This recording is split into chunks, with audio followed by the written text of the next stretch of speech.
Today on Ask Dan and Jennifer, how to talk to women. That's a very important skill that a lot of guys don't have. It sounds simple, but apparently it ain't. Anyway, today's tips are from our friends at openherbox.com. Be sure to check them out for a lot of great tips.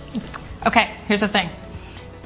Do not talk to a woman the same way you talk to your coworkers. And you're like, well, what does that mean? Well, you talk to your coworkers about the problems you're having at work, the weather, what happened on the game last night, what you're going to have for lunch today, stuff like that.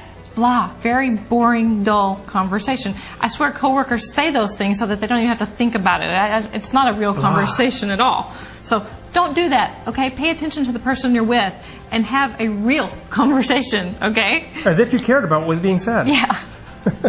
You should. All right. Number 2, at the same time, you should talk in a way that assumes familiarity. This is actually a very, very, very important concept. Every time you ask a question that strangers ask, it'll make her feel like a stranger. The weather, where do you live, stuff, where do you live, where do you study, what do you do for fun? These are terrible questions. It reminds her of being an interviewee, interviewing for a job or something. Is that what you want her to feel like? No.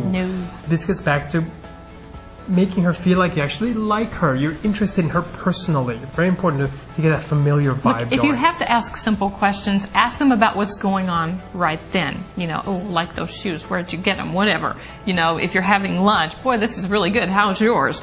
Stuff like that. Something that's actually happening in the moment. Yeah.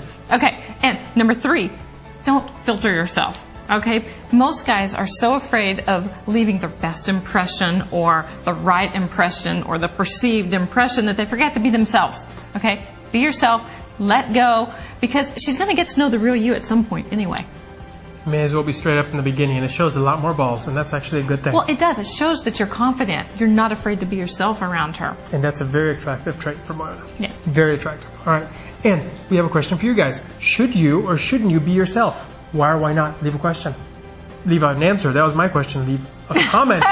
Question, answer. Leave a comment. Should you really be yourself when you first meet someone? And don't forget to check out our friends at openherbox.com for a lot more great tips just like these.